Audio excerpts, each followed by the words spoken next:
What's up, everybody? Welcome back to another video on the entertainment channel. Thanks for coming through, man. It's been a crazy last couple of weeks for me, crazy last couple of weeks in the sports world. I've been on a little bit of a hiatus, had a couple of work trips, had a bros trip for my guy's bachelor party, but I'm back now. And like I said, things are going crazy in the sports world. We got playoff basketball, hockey playoffs, Chicago Cubs. What I really want to talk about, they're heating up. Still at the top of the NL Central. But that's what I'm going to be talking about today, y'all. We're talking about the Chicago Cubbies. They had another walk-off win last night against the horrible Colorado Rockies. They won 4-3 in 11 innings. I'm going to talk about the Cubs' record the last week, the series they've had, series they're currently in, what's coming up, NL Central standings update. Big, kind of the two-man race throughout most of the year and what people expected, Brewers, Cubs. But right now, the Cardinals actually creeping up. They've passed Milwaukee in the standings. They're now second behind the Cubbies. Then a quick health report. We got two-star pitchers out still.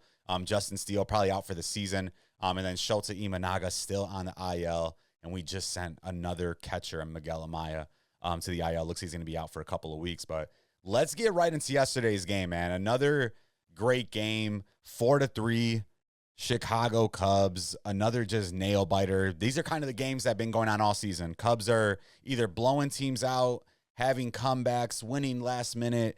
So it's been nothing short of an exciting season. I finally folded. I had to get Marquee, guys. I've been talking hella shit about Marquee Network, but Cubs are too good for me to miss any games. And Streamy, Sports Surge, all that stuff, not as reliable as it used to be.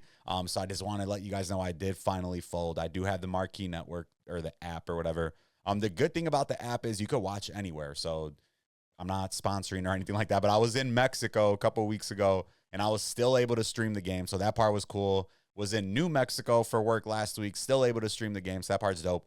None of the like local restrictions or all that dumb shit apply. So been happy with the app so far. The only part that I hate about the Marquee Network app is that it's not available on Sony. So I have a Sony TV, got a Bravia, and I can't watch the game directly on the TV. I got to do an AirPlay off of the iPad. So a little bit of an extra strap, first world problems. But Marquee, just get yourself on the Sony app store, whatever you need for me to use it, because I'm tired of having to AirPlay. Let's get you on Sony. Let's put you on right there. But back to the game. Enough about Marquee. Yesterday's game, man, 4-3 win. Matt Shaw with a walk-off single in the bottom of the 11th.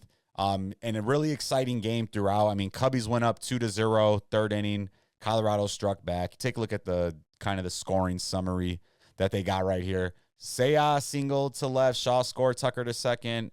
Then PCA, man, his speed always makes a difference. So you take a look in the third inning. He hit what for most players like 95%, probably higher than that in the MLB, would be a double play. PCA beats it out, gets a fielder's choice. Cubs get another run. That's how we went up 2-0. So PCA, man, one of the most up-and-coming, underrated, not underrated, but up-and-coming definitely for the MLB. Most exciting players right now, highest WAR on the Cubs. The first player to lead the Cubs in WAR since like Ernie Banks, saw a crazy tweet like that. But the Rockies, man, they did make it interesting. They managed to take the lead in the top of the 11th, or they actually tied, my bad, in the top of the 7th when Doyle homered to left center. Barely got out. Looked like it just caught the basket, but it did get out. And then the new rule, guys, if you're not familiar in the MLB, once you get to extra innings, which is once you're past the 9th, I know most people are aware, but I do know some of my friends and people that aren't as into baseball are like, yo, explain some of that stuff when you talk about it, because I'm still trying to learn. So for anybody new to baseball, and this is a new rule the last couple of years, in the extra innings, the MLB now starts with a runner on second base. So the whole point of that is to try to make the game end earlier. Runner in scoring position on second can score a lot faster versus, you know, starting normally like every other inning, nobody on base. But Colorado, they scored in the 11th, take that 3-2 lead. I'm like, man. But the good thing for the Cubbies was PCA got to be that runner on second base to start the bottom of the 11th. And shout out to my boy Matty V, big Cubs fan, season ticket holder. He was like, yo, PCA's on second base. All they need to do is literally tap the ball anywhere, and he's either going to score or at least get to third. So that does end up happening. Bush singles to left.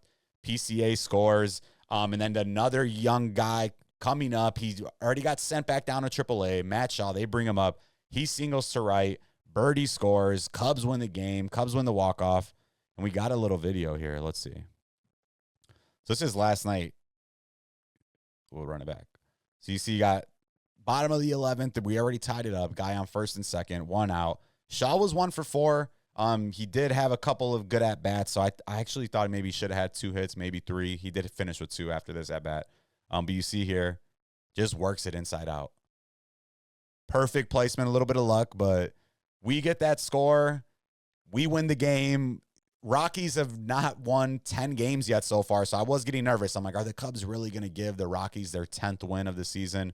But you see the team goes crazy, and the best part about it was PCA, who everybody's, on top of as the next superstar, the big superstar on the Chicago Cubs. He's the first one to greet Shaw out there after he gets that game-winning hit. So it's great to see probably our 2 youngest position players with the most promise, at least, that they're right there greeting each other, just as excited for one another to get that W. And that's got to feel great for Shaw. He got sent back down to AAA, worked on his swing. He's back up. He's been killing it since he came back up. He has 10 hits in 31 plate appearances since being brought back from AAA. Got a tongue twister right there, but shout out to them, man. It was really just a good game. A little bit of everything from the Chicago Cubbies. Shout out to McGuire. So the Cubs, we'll talk about it a little bit, but Miguel Amaya's on the IL. Carson Kelly must have got sick before the game. So last minute, not yesterday, the day before, Reese McGuire gets called up. He had 2 home runs in his debut with the Cubs. Yesterday, he throws out two base runners trying to steal second. And the biggest one for us came in the 9th inning. We're tied up with them right now. Nobody, there was 1 out, guy on first. He's going to second. We throw him out. We get the second out of the inning. So shout out to him, man. It seems like whoever the Cubs bring up to play catcher is kind of seamlessly fitting in, and McGuire looks like he's going to be able to step in and at least kind of, put up a little bit of numbers. Kind of hard to compete with the Maya. Kelly's been on fire to start the year. So if Reese can just give us anything, that'll help. But shout out to Reese McGuire. You got to give love to the mustache, man. This looks like a true ball player right here. I thought he was going to be from like Indiana or Wisconsin. He's actually from Seattle, but looks like a Midwestern type of guy. But shout out to Reese McGuire. But one thing about yesterday too, man, Cade Horton. So a lot of people, if you're a Cubs fan, you're familiar with Cade Horton. He's one of our top prospects. Called him up a couple of weeks ago. And Cade just had an absolutely great performance yesterday. 6 innings, 4 hits, 2 earned runs, 1 walk, 6 strikeouts on only 83 pitches. So really good outing from him. He's now 2-0, 3.98 ERA on the season. And he looks like the real deal. I mean, he's got electric stuff. He's got a really nice 4-seam fastball, crazy kind of cutter fastball, really tight breaking ball, a nice sweeping breaking ball. He's a little bit of everything. Dude's only 23 years old, born in 2001. So that does make me feel a little old, but he's definitely been the real deal. Got called up from AAA, I think, not only like less than 3 weeks ago. And he's less than 2 weeks ago. And he's just been exactly what we need. With Imanaga out, with Justin Steele out, we need another arm in the lineup. And he's been exactly that. And not only him, but Ben Brown's been great.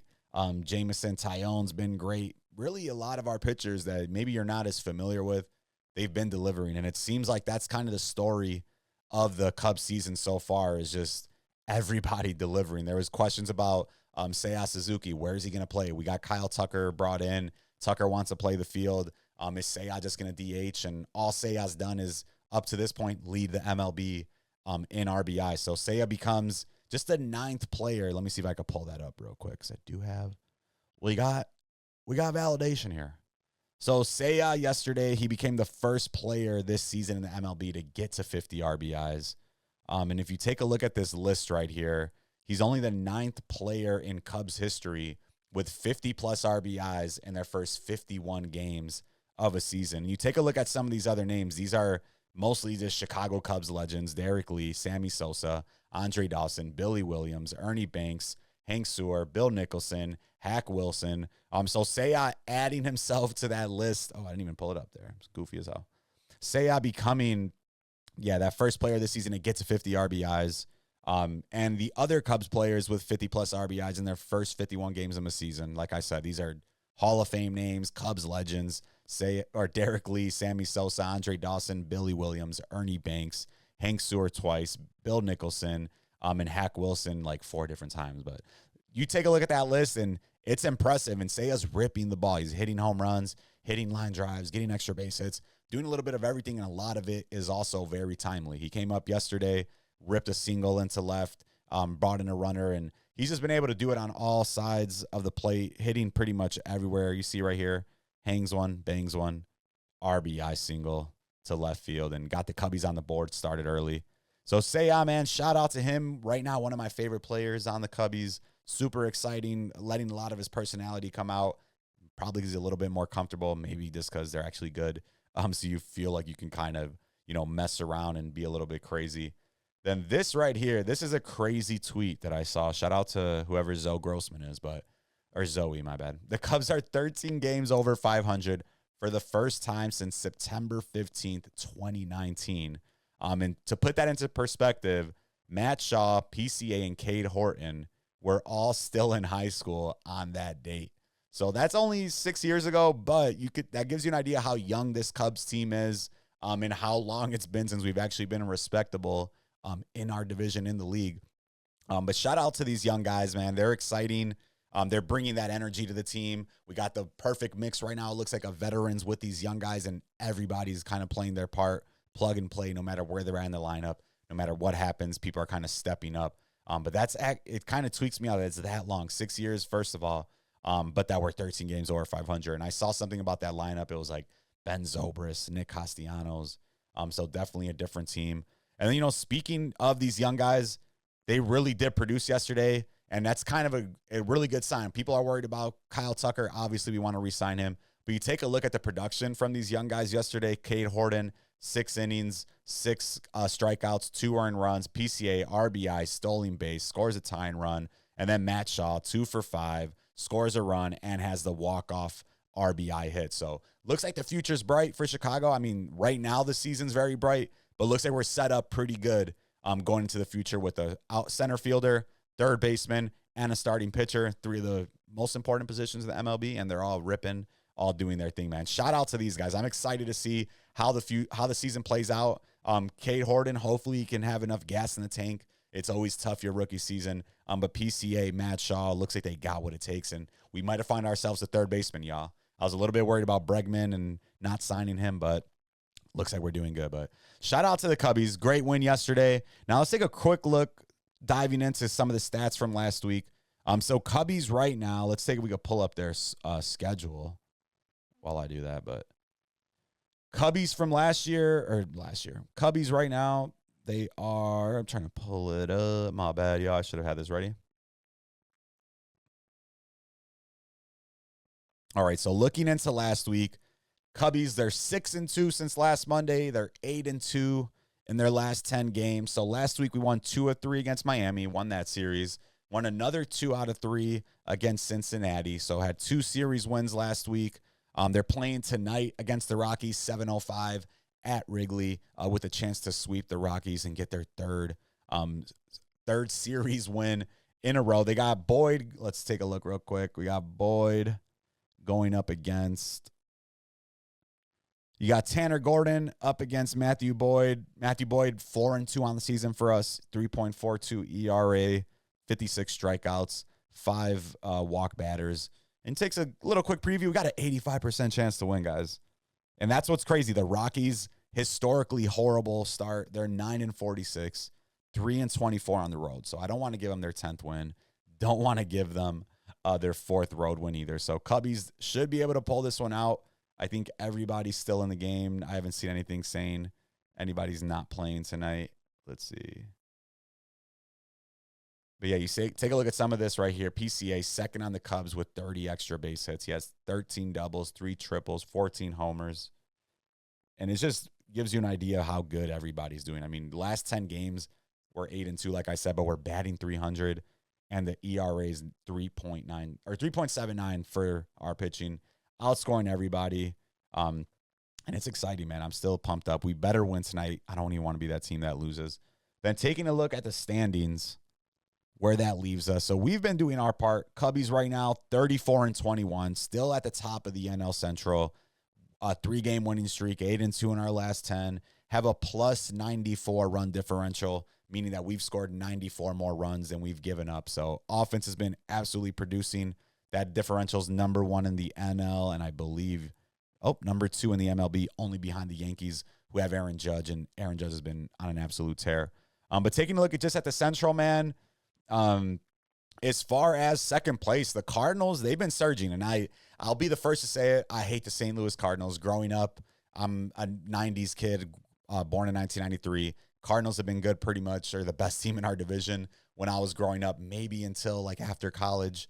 But they're back in the mix. Nolan Arenado's back. He's hitting. Looks like they're the real deal right now. They got that plus 43 run differential. And they're creeping up the standings, 6-4 in their last 10. They're now only 3 games back of the Cubbies. That got a little bit shorter over the weekend, but the Cubs won those last 2 series, so we were able to stretch that out. The big thing for the Cardinals is they play a lot better at home than on the road. So Cubbies, very similar record at home, away. But the Cardinals definitely playing a lot better at home versus on the road.